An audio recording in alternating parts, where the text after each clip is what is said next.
un día de que se cierren las mesas de diálogo entre el gobierno y las organizaciones indígenas, el país está a la expectativa de que sus resultados sean positivos y se aleje de la agenda política cualquier posibilidad de un paro nacional. ¿Cuáles son los logros más importantes alcanzados en estas mesas, las discrepancias y los desafíos como colectividad? Para hablar de estos temas está con nosotros Henry Llanes, delegado de la FENOCIN para estas mesas de diálogo. Señor Llanes, bienvenido a Contacto Directo, muy buenos días. Buenos días, Carlos, un cordial saludo a la audiencia, muchas gracias por la invitación. El gobierno anuncia más de 120 puntos de acuerdo en estas mesas de diálogo. ¿Razones suficientes para descartar entonces ya una nueva movilización indígena? Sí, hay avances muy importantes, no todo han logrado en las mesas, y yo solo he participado en 2 mesas de las que yo puedo dar cuenta. En la mesa, por ejemplo, de energía y recursos naturales, muy importantes los acuerdos allí, 6 puntos, ¿no? para seguir trabajando en esta mesa, porque de por medio hay la reforma a la ley de hidrocarburos, ¿no? Hay la reforma a la ley de minería, hay la creación de una ley de consulta previa y una reforma a la ley amazónica, y más reparaciones de parte del Estado de la explotación petrolera, de los daños causados en la explotación petrolera, y también indemnización, ¿no? En su opinión, señor Llanes, ¿cuál es el acuerdo más importante sellado hasta el momento en temas como la energía que usted acaba de mencionar? De los datos, es decir, en el caso de la reforma a la ley de hidrocarburos hay que trabajar en eso. Se le dijo en la comisión de que habría que trabajar el gobierno, asamblea y también organizaciones sociales, pero lo importante allí es de que en la reforma, entre otros ejes de la ley de hidrocarburos, es de que los precios de los derivados de hidrocarburos se los defina en función de costos de producción, tomando en cuenta la propuesta nuestra, tomando en cuenta el precio de exportación del barril del petróleo puesto en balao, precio FOB puesto en balao Esmeraldas, no precio del WTI, no precio de oportunidad del barril del petróleo, porque en el caso del WTI existe una diferencia de precio con relación al crudo ecuatoriano, y precio de oportunidad es como que eso se presta, esa diferencia es un concepto subjetivo, ¿no? Vuelve más caro, por ejemplo, el consumo de derivados. Sí, y entonces lo que sucede aquí, Carlos, también, y país, ¿no? Aquí los costos de producción de los combustibles no se los definen, digamos, los precios de los combustibles en el Ecuador no se los define en función de costos de producción, se los define en función de las necesidades del presupuesto general del Estado, de las finanzas públicas, y eso no puede ser. Hay toda una distorsión, y en toda empresa que genera bienes, que genera servicios en el Ecuador y en el mundo, siempre se fijan los precios en función de costos de producción. Pero la mayoría de los derivados son importados, pues, señor Llanes. ¿Cómo vamos a fijar en temas de costo de producción un combustible que nos cuesta precio de importación? Así, Carlos. O sea, no... Y mire, y en el caso de los subsidios, aquí tengo la publicación del diario El Expreso, porque aquí hay toda una manipulación, y esto es dato oficial de Petroecuador. ¿Qué dice? ¿Quién está manipulando? ¿Expreso? El gobierno, no, eso es lo que le pregunto. Por Dios, no. Yo digo, el gobierno no ha transparentado bien las cifras, ¿no? Por ejemplo, en gasolinas, de 320 millones de dólares en subsidio a octubre del año 2021, cuando la gasolina se estaba vendiendo ya en $2.50, ¿no? El diésel, 721 millones de dólares. En el gas licuado de petróleo, 813 millones. Total subsidio en el Ecuador, de acuerdo al diario El Expreso, con datos de Petroecuador, 1.900 millones de dólares, pero no 4.000 millones de dólares, ¿no? Ya, a ver, pero vamos un poco por partes, señor Llanes.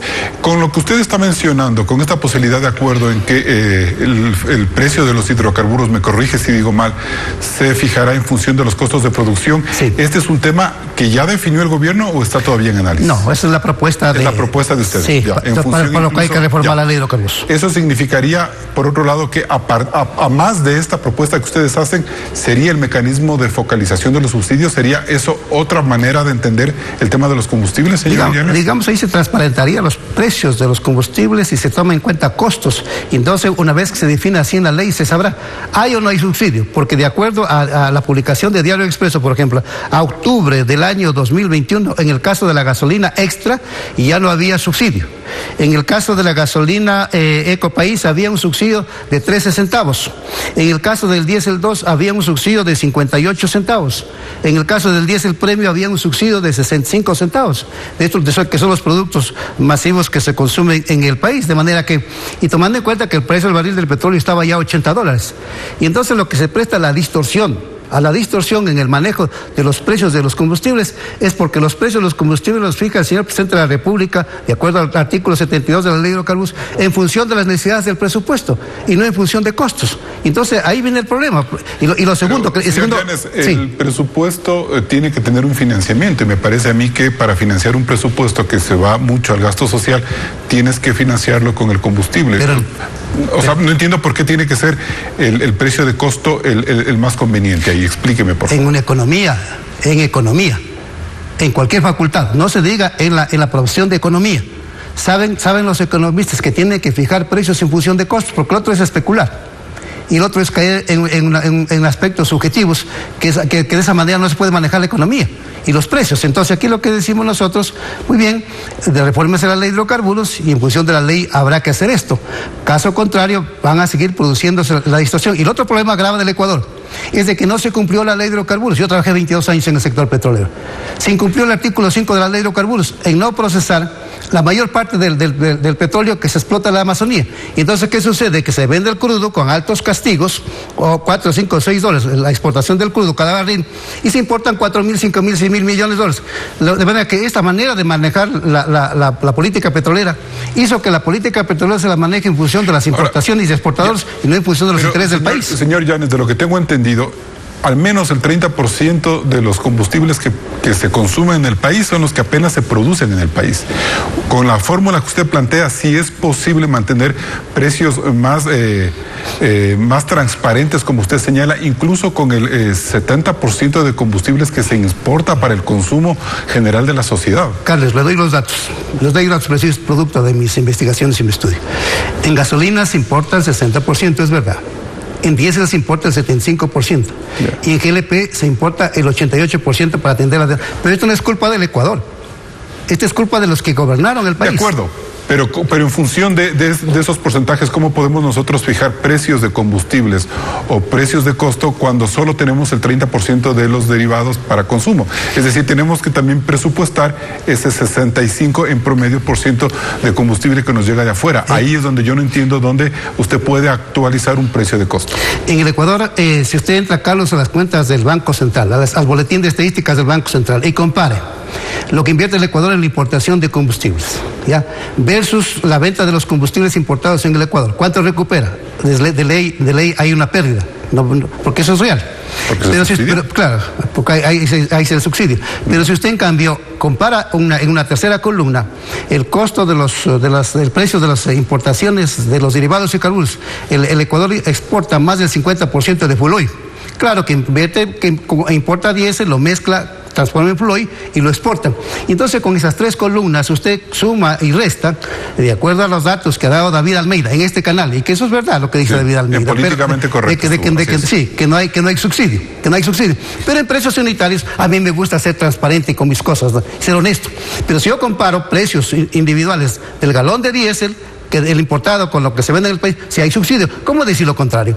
En precios unitarios, ¿no? Si compro gasolina es un galón y las comparo con lo que la venta que se da en el país, si hay una diferencia. Pero aquí, ya inclusive haciendo eso, Diario El Expreso dice, tomando los datos de Petroecuador, dice en la Extra, en octubre del 2021 ya no hubo subsidio. En la Ecopaís sí hubo un subsidio de 13 centavos. Ahora, entonces usted no cree, señor Llanes, lo que dice el presidente de la República, lo que dijo anoche, que son 4.100 millones de dólares en subsidios, que la sociedad deberíamos saber hacia dónde destinar mejor ese dinero y no seguir malgastando un dinero que va a ricos, pobres, a narcotraficantes y a contrabandistas, señor Llanes. Eso es lo más preocupante. Exacto. Narcotraficantes y contrabandistas. Y los que consumen mayor cantidad de diésel importado son las camaroneras, atuneras, cruceros, empresas mineras, empresas petroleras y los cruceros. Entonces, y las empresas termoeléctricas, que es absurdo que utilicen diésel para generar energía termoeléctrica, ¿no?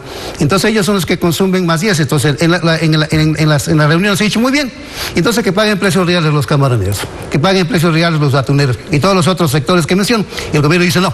Entonces debe haber coherencia. Si ellos son los que tienen más recursos, más dinero, que pueden pagar precios reales, ¿por qué no quiere el gobierno que ellos paguen precios reales?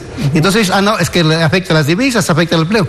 Y en el caso de la compañía de la economía agrícola, que los campesinos, que los indígenas producen la col, la lechuga, el ajo, el tomate, las cereales para abastecer. Ellos no pueden tener un incentivo. Todavía no está claro el mecanismo para focalizar el tema del subsidio de los combustibles, ¿no es cierto? Ese es el otro andarivel en el que ustedes están trabajando. Así es, Carlos. Yo lo que le quiero pedir al gobierno, de manera generosa, al señor presidente de la República. El señor presidente de la República menciona sus datos, él no es especialista en petróleo y ahí le dicen hay 4.000 millones de dólares.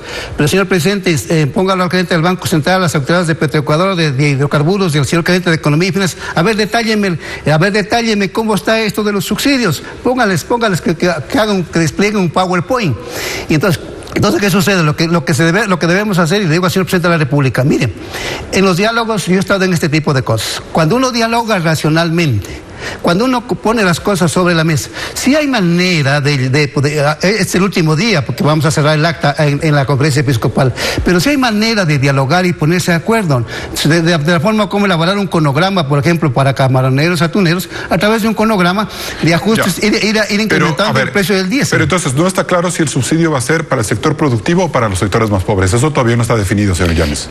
Para los sectores más pobres se está planteando, por ejemplo, de que haya un subsidio social y comunitario para el sector agrícola. El productivo está todavía pendiente. El productivo está todavía ahí pendiente. Si ese tema no se cierra, señor Llanes, ¿habrá movilización nacional nuevamente con los sectores indígenas? Yo creo que en el país debemos hacer, Carlos, unirnos todos. Medio de comunicación, todos los medios de comunicación, ustedes, el país no puede ir a un tercer evento de violencia, porque esos eventos de violencia de octubre del 19 y de junio del 2022, ¿qué generaron? Destrucción de bienes públicos, privados, y se perdió vidas. ¿Queremos ir a una tercera cosa de esas? No lo puede ser, pues no. Entonces tenemos que hablar, tenemos que sentarnos y conversar. Bien. Yo creo que en la política hay que saber dialogar, hay que saber construir escenarios. Si no es uno, es el segundo. Si no es el segundo, es el tercero. Así se debe trabajar. Perfecto. Son algunas de las apreciaciones de Henry Llanes, delegado de la FENOCIN en las mesas de diálogo con el gobierno, y puntualizo que él habla de no más violencia en ningún tema de paro. Yo creo que eso es positivo para establecer que este país lo que necesita es paz social y no más confrontaciones. Gracias por estar en contacto con el señor Llanes. Gracias, buen día.